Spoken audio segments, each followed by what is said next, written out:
Walk with me. The second mountain.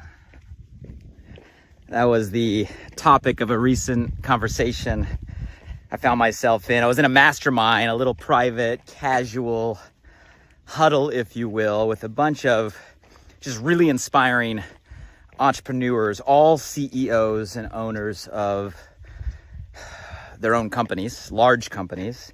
What made the conversation super interesting is all of us were from totally different categories or industries, totally different types of businesses. I was the only one in the circle that have spent my career in community-based marketing, and it was just an interesting dialogue as this kind of analogy naturally emerged of the second mountain.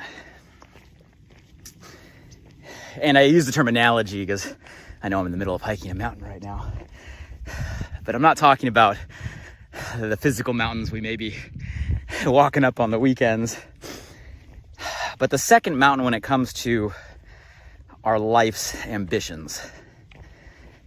And it was so interesting because everybody in that specific circle felt kind of the same feeling that we have all climbed what we'll call our first mountain.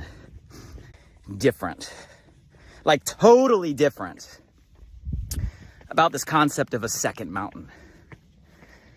And I want to talk about this feeling and some of the insights that just came to my mind through my own experiences we were sharing, and I've had a chance to digest and share it all with you. And I think it'll be super applicable to every one of you out there, regardless of what mountain you're on right now. If you're in the middle of your first ascent, you're finding yourself on the second mountain, you didn't even know what to call it, but maybe this helps you put language around the feeling or the circumstance you're in. Or maybe you're in the valley in between, and this will help create some clarity.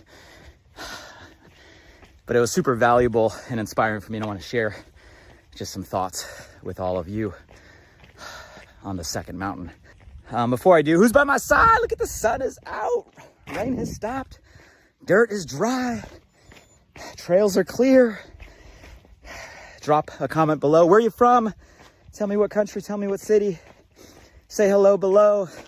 If you're back, welcome. I see you. I love our time together. If you're new to the crew, welcome. We got an awesome, inspired global community that walks together live, usually around the same time, same day, here, and share inspired conversations. Just stream of consciousness, what's on kind of my top of mind, heart, and collaborate together. We've had some good ones, haven't we? Who's been following for a while? How long have you been following this Walk With Me series? Let me know below. What have been some of your favorite conversations? I've never asked that question. And for those of you guys that are new, we have the whole archive on the podcast alive by design, all the podcast places. And feel free to share these dialogues. The more the merrier, and please participate. I want your perspective below. Share your insight. It adds value to me and to the community. In today's conversation, all of you have something I think that's going to hit your head or your heart. The second mountain. So I think the analogy came from a book that when I was sitting in the circle, someone shared. They're like, Blake, have you ever read The Second Mountain? I was like, no, we were sharing experiences. He's like, what you're talking about, he kind of describes. And so I recently went through the book on audio. Thought it was really good. You guys can check it out. The Second Mountain, find it on Audible. But I'm going to carry it beyond just the lessons in the book. I think the book does a great job of describing the analogy. I don't want to add my own layer of thoughts, really just perspective from my own experience in today's conversation. And I think to talk about the second mountain, we got to first explain the first mountain. And what I mean by mountain is whatever you're climbing in your life, whatever your desire is pushing you toward, whatever your ambition is driving you forward. And yes, that can mean business or work, career, income, money, finance, success. All those things are definitely a part of a first mountain. It doesn't have to be limited to that, though. For many people, a first mountain can be a totally different category. I mean, how many, athletes spend a first part of their life pursuing a specific sport, or people that fall in love with a certain skill, that spend their life mastering a certain skill. Some people, their first mountain is purely academics, like they spend their first mountain learning, right, mastering a certain topic. So I don't want anybody to feel like this conversation is limiting to a business dialogue, although it's obviously relevant. But for any topic. Morning. And I want you to think about, if I were to ask you, wherever here, I know we have different ages from all over the world, like, what was your first mountain? The thing that you were driven to climb, to get better, to master, to get to the top of, to conquer, to achieve. What was it? Or to reframe for some of y'all, what is it? If you're still finding yourself on that mountain today, which is perfectly fine. And I want us to think about what drives most people toward and up most of our first mountains. And I'm just going to share from not only personal perspective, but obviously working with a lot of entrepreneurs. I mean, it's crazy to even say, but like literally hundreds of thousands of people over 23 years. It just creates a perspective. That's it. And I guess if there is one thing I'm pretty decent at, it's recognizing patterns or connecting dots and just observing, learning, being curious, and drawing out things that kind of seem to go together. And I found some consistencies in these first mountain ascents. A lot of times what drives people toward and up our first mountain is what I call the script. And for those of you guys that have followed me for any period of time, you know I'm passionate about the topic of the script, or another way to define it, are supposed to, right? The prescription we're all given as a part of life on how to live life and what to do. And not just the how to go to school and get good grades, to go to more school, to get good grades, to get a good job, to work the ladder, to follow the rules, right? To get married, have the kids, buy the house, all the life script stuff that I found is universal, transcends country, language, culture. But it goes deeper than just, that script, all the scripts of what we feel we're supposed to do. And I'm not going to get into a whole narrative on that. Find some of our previous conversations, or go watch my TED Talk, TED.com, to search my name. You can go deeper on the script concept. But the script that's supposed to is something that drives so many people for their first mountain, right? What we think we're supposed to do, trying to meet a societal standard, trying to appease the expectations of our parents or our teachers or people we look up to, or this identity that media and marketing somehow create in our mind of who we're supposed to be, what we're supposed to do, how we're supposed to act, what we're supposed to think, how we're supposed to live. This is supposed to drive so many of us. It drove me through my first mountain. And I find that to be a consistent theme of people chasing this supposed to that moves them forward. Beyond the script, another pattern I've seen in so many achievers, a lot of times high achievers, I'll call it the chip. And what I mean by the chip is a chip on the shoulder. We all know what it means to have a chip on the shoulder. How many of you guys have met someone who has a chip on their shoulder all the time? A chip on your shoulder is something to prove, right? Something to prove that is visceral, something to prove that is so deeply rooted. It taps into a lot of times an anger, right? Or a hatred, or a feeling that fires somebody up. And although it may be derived from kind of a negative energy, it is a power source or fuel source. And a lot of times a chip on a shoulder can move people up a mountain. Something to prove because of something that happened in their childhood, or their parents, or their household, or, who knows what specific event in someone's lifeline can create that moment where there's a perpetual chip that they feel like they need to show the world who they are and what they're capable of.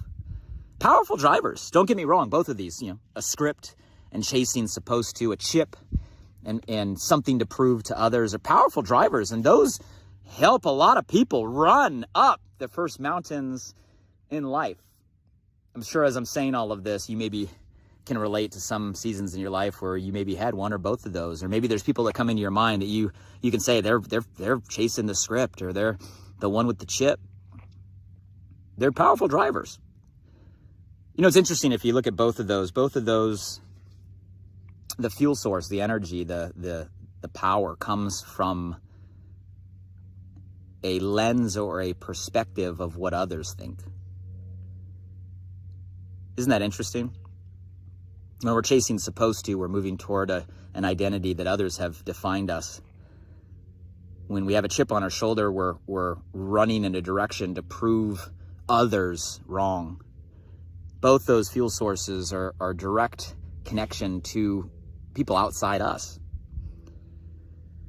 You know, a lot of times first mountains, if I were to continue on kind of patterns, a lot of times first mountains, they are driven by, call it an ego, call it a need for significance, right? Especially achievers out there. And there's nothing wrong with these words. Don't get me, misunderstood. There's nothing wrong with an ego or a need for significance moving you forward, right? All of us, if we're honest with ourselves, right? Many of us have that need, that desire, right? It's something that feels good. We want to feel enough. And a lot of times it's driven by an ego, right? Or a need, right, for that significance. If you turn the coin the other direction, always on the other side of ego, when you really look at it, right, or significance, if you flip that coin over, you'll find a lot of that times it's masking insecurity, right? A self-doubt or an insecurity that maybe we're not enough, that we're not being enough, right? If you go real deeper and you go into the psychology realm, it's, a need for love. Isn't it funny that sometimes the things we looked at as the highest confidence, highest ego, highest self-assurance, right, highest significance, a lot of times if you flip it around, it's really an insecurity masked. But don't misunderstand me. It's effective. It can be effective, right? It can move people up a mountain, right, and get people to achieve and to overcome and to create when it comes to a first mountain. But driven by those energies a lot of the times. A lot of times the desired outcome of first mountains have to do with things. We're taught at young ages in the personal growth space to have a dream board, create a vision board. What are the things that you want, right? All the way back to Napoleon Hill, Think and Grow Rich, right? Defining your burning desire statements. And a lot of times when we do that in our first mountain, it comes down to certain tangible things, right? It might be the house we want to buy, or the mortgage we want to pay off, or the watch we want to have on our wrist, or the purse on our shoulder, or the shoes on our feet, the car that we're driving, the places that we're going, the address that we live in. And there's nothing wrong with all of those things. There's nothing wrong with all of that. I was driven by many of those things up my first mountain. And I think most people are. So it's interesting when you look at a first mountain and the things that are common, and there's nothing wrong with any of this. I'm saying all of this, and if it's resonating, right, it's not because I'm calling you out, it's because it's just the truth for most people, right? For most of us, all of this or some of this. Then I think if you were to go look at what is driving you up your first mountain, I bet some of these things are true for you. And there might be others, right? If you put the mirror back on your own self on that first mountain you were thinking about, what are the reasons why you had that desire and ambition? What is the energy that you pulled from that drove you forward? What was the outcome, right? The end in mind that you wanted, the goal that you had that moved you, right? Be honest with yourself. And you have different opinions, please share below. I'd love the perspective. I'm just sharing my experience of common themes that I've seen. And all of that works. It can work. It works to move you up a first mountain. But this conversation I started with the second mountain. And that was the dialogue I was having with this interesting, inspiring group of entrepreneurs, is a second mountain is different. A second mountain feels different. A second mountain is about everything different. And it's just crazy because I think every one of us transition in our life to a second mountain. And it happens at different times, right? I don't think it's an age thing. I think it's a experience of life thing, right? Some people experience more life at young ages. Some people experience, right, less life at young ages. I think it's a season of life thing. Now, because it comes with experience and a little bit of wisdom and a certain amount of life, it maybe falls generally within late 30s, 40s for sure, maybe into someone's 50s, right? It's different for all of us. There's no right or wrong time. But I think somewhere in that timeline, all of us find ourselves shifting into a second mountain. And it doesn't mean you had to achieve the first. If you achieved or conquered or mastered or got a result that you wanted on that first mountain, you got to the top of the mountain. Congratulations. Right? Many of you have gotten to the top of a first mountain in your life. And again, it might not be everything you always wanted, but if you look at where you started and where you ended up, you conquered a mountain. You scaled a mountain in your business, in your work, in your career. Maybe in a skill set, maybe in a sport, maybe in athletic, maybe in an art, maybe in something creative, maybe in relationships, maybe with your family, maybe with being a parent, whatever your mountain was. You got to a certain part. You scaled a mountain. You got your first mountain. And there's a natural transition from when you get to the top of a mountain where now you got to realize, well, you get to the top of a mountain, you think it's the end, but all you realize is that's just the top of the first mountain. And the only thing you see when you're out there after you celebrate is, well, there's another mountain. Or maybe you don't get to the top, but you've spent your life climbing and maybe the feeling has changed. Maybe you've been climbing the mountain and you've gotten a certain way up, but for some reason the feeling is different than when you started. And it might be that you need to change mountains. It might be it's time to start a different mountain. It's time to shift to a second mountain. You have gotten to the place you were meant to get to. You've reached the elevation that was created for you. It might not be the point you thought you'd get to when you started, but it's the point you were meant to get to when you did. It's a feeling you can shift. And at some point, I think there's a shift, regardless of how high you got up or it was where you thought you would be when you started. There's a shift to a second mountain. And the second mountain is different. Where the first mountain was really driven by perspective of others, a script you were following, a chip you were proving wrong. I think a second mountain comes with an awareness of who you really are, what you were really created for, the gifts you really have, the things that are really meant for you. It's much more about you being you and learning, and not only learning, but living and being who you were created to be. It's a lens of you and your perspective based on what you really feel and what's right for you, not what you think others think you should do. It's a pure lens looking through without the filter of a perception of others.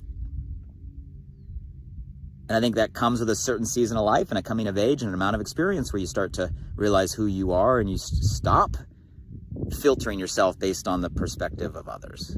And I think a second mountain is about you being you and growing into what you were created for and taking all your collective experience and your trial and error and yes, your victories, but also your mistakes and the things you've messed up, all of the things that have shaped you into who you are, made you aware of who you are. Now, being and living that person, I think, is the beginning of a second mountain. No longer through the lens of a script. No longer through the energy of a chip. Because at the end of the day, it wasn't about them. It's about you. So it's a different desire. The ego and significance or insecurity that powers the first mountain has shifted. It shifted. A second mountain has a lot more humility. A second mountain has a lot more transparency. That transparency is a buzzword today. Transparency it's just honesty. What is transparency? It's honesty. It's truth. Right? It's being and living your authentic self. That's what transparency is. So the energy is no longer about an ego or a self-assurance, right? But much more about a humility. First mountain is a lot about achievement, right? It's about achievement and achieving. The second mountain, it's more about fulfillment. You know, Tony Robbins has a really famous quote. It's one that always hits hard where he says, achievement without fulfillment is the ultimate failure. achievement without fulfillment is the ultimate failure. In other words, if you just spend your life on the first mountain, achieve, but you don't make the transition to what actually fulfills you, doesn't matter how high you climb, what you accumulate, what you have, it's the ultimate failure. If the first mountain's about achievement, the second mountain's about fulfillment, right? What fills you up? What fills your cup? What lights you up? What makes you feel alive is the second mountain. If the first mountain's about the accumulation of things,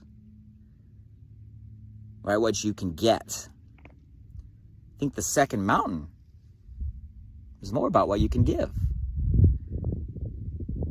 It's less about accumulation and more about contribution. It's less about receiving and what you can get and more about giving and what you can give. A second mountain's more about contribution and an impact that you're able to make. And that impact, it doesn't have to be every single person on planet Earth. Some of you may aspire for that, and God bless you, but that impact may be the impact in your household, the impact on your kids, the impact on your neighbors or community or school or an organization you're passionate about, or your parents or your family or a business or a community or colleagues or coworkers. But it's a shift in perspective about a contribution or impact to others. Where the first mountain is about self, maybe the second mountain is more selfless. Might be more about impact or legacy. It feels different. And it feels different because it is different. And it's interesting because I think these two mountains are something we all go through in our life in different ways, right? At different times. But you guys tell me if what I'm saying resonates, makes sense, if you can feel the difference in mountains. Maybe you're on the first mountain and this is foresight or foreshadowing for you, and that's okay, right? Maybe you're on the first mountain and you felt that it's not the mountain you're meant to be climbing anymore, and that you're resistant as to why. And maybe this is giving clarity that, wow, maybe I got to start climbing a different mountain. Maybe you're in the valley and this is articulating where you need to go next. Maybe you're on the second mountain and you've been struggling, right, to let go of the first or clarify where you're going. You guys tell me if this is hitting, this is resonating, because I think this analogy of a first and second mountain is something we all go through. And who knows, maybe there's a third mountain, I don't know. Maybe we'll be walking together live in 20 years, right, on the same day, same time. We'll sit together and we'll be talking about a third mountain that exists that I'm unaware of right now. Maybe some of you guys are ahead of me and you can enlighten us in the comment thread. But for right now, I'm of the belief that there's two mountains that we all go through. And they do feel different because they are inherently different. And that's normal and that's natural and that's okay. And understanding why they're different allows yourself the grace and the freedom to explore that second mountain and enjoy the climb that you're going on. At least those are my thoughts for today. Check out the view from the top. Beautiful. Look at the ocean, sun. Speaking of mountains, we are at the top. Hey, we're at the top of this one. Hey guys, let me know if today resonated with you. Hey, if there's someone that came to your mind or your heart, someone that's scaling their first mountain in the valley, on their second, looking for why, tag them in the comments, share this to your feed. If you haven't, go drop by the podcast, Alive by Design, all the places, Apple Podcasts, Spotify, Audible. Subscribe, rate, review, appreciate all of that stuff. Set your alerts and your reminders and your notifications. You can get alerted when new episodes go live on Mondays on the podcast. Walk with us on Wednesdays here. And share your thoughts below, as that adds value to me and it makes it worthwhile to know that this is landing on someone's mind, and more so than just on your mind, maybe resonating in a way that creates a transformation, a change that can make an impact for you and those around you. In the meantime, here's to wherever you're at, your own journey, whatever mountain you're on, in the pursuit of better as we all progress. Hope your year is off to a rocking start. Look forward to the next time that we walk together. Take care.